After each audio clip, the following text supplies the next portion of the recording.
Se a gente fosse pegar uma UTI típica, né, do início dos anos 2000, como seria essa UTI e como que é uma UTI típica de hoje? É claro que tem muita variação, dependendo de cada lugar, mas mudou muito a ponto de propiciar o ambiente ser mais favorável a essas intervenções, seja pelo nível crítico do paciente, o nível de assistência tecnológica, ou então até o cultural dentro da UTI de não mexe nesse cara, ou não agora, hoje em dia é outra realidade, é mais bola pra frente, vamos aí. Enfim, pinta esse cenário só pra gente entender o panorama e aí depois a gente aprofunda no conteúdo.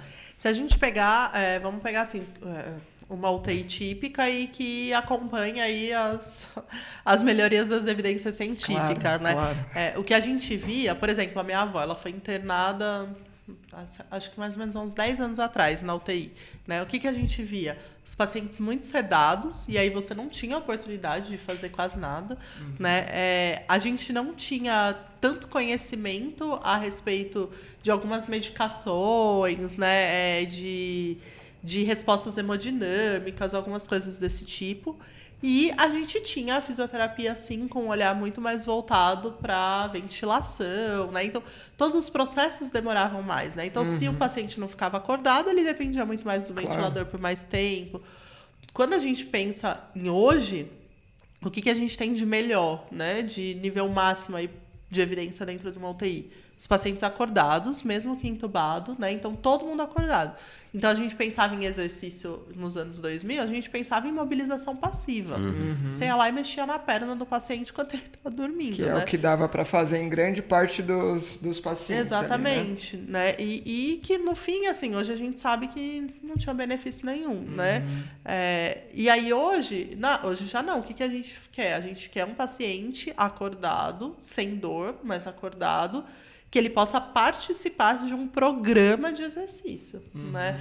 Hoje o que a gente fala em processo de reabilitação. Antes era terapia perdida de fisioterapia, né? Vai lá, o fisioterapeuta mexe alguma coisa. Cada sessão é independente, né? Cada sessão é independente. Hoje a gente já fala em processo de reabilitação. Então, assim, acho que melhorou muito vários outros processos, né? De sedação, de dor, de equipe, né? De cultura de equipe, que hoje favorece a gente conseguir... Que abriram essa janela de oportunidade para aí o exercício poder entrar. Porque senão com o paciente sedado não tem como. E aí com o paciente sedado todo mundo vai falar, cara, não mexe nesse cara aí que senão ele vai instabilizar, sei lá, né? Todo mundo fica mais receoso, né? Exatamente. Eu tive alguma vivência em UTI. No estágio, 10 semanas, 5 semanas, mas depois no aprimoramento em neuro foram 4 meses na UTI da neuro. E a gente rodava, acho que era ambulatório, enfermaria e UTI. Hoje em dia, se entrar numa UTI, mata meia dúzia. Não, entrei no Covid. Aí, enfim, eu peguei essa época, isso foi ano 2000, esse meu aprimoramento na neuro. E aí era UTI da neuro, paciente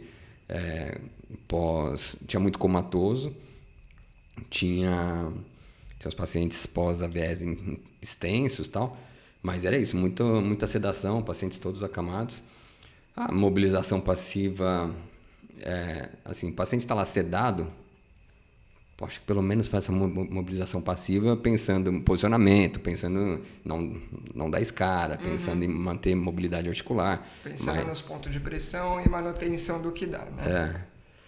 Mas eu fiz o meu TCC na época na UTI, com orientação da UDET, e era um trabalho de estimulação sensorial e avaliação do sistema neurovegetativo. Então, a gente fazia estimulação tátil, visual, auditiva, dolorosa, proprioceptiva, vestibular eu não lembro, mas em cada via sensorial a gente ia e dava um estímulo. Avaliava pressão arterial média, pressão intracraniana, frequência respiratória, e cada estímulo sensorial que a gente fazia num paciente comatoso tinha um efeito, um comportamento neurovegetativo.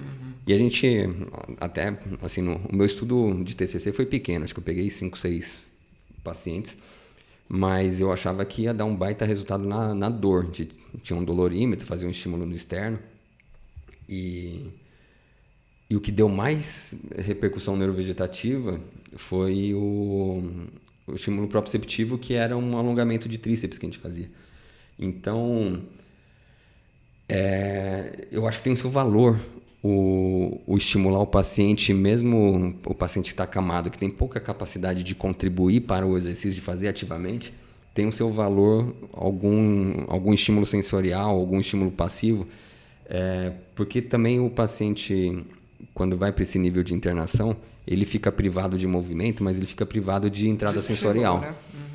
Não vê ciclo dia e noite, não muda de posição, então toda a parte proprioceptiva deixa de dar informação, a parte auditiva tem muito estímulo, mas é aquele estímulo de barulhinho, que é o sistema é mais ruído do que significativo, né? Então, acho que tem seu valor também essa parte mais passiva. Mas é óbvio que se você tem uma UTI com um paciente acordado que vai fazer ativamente... É outra história, né?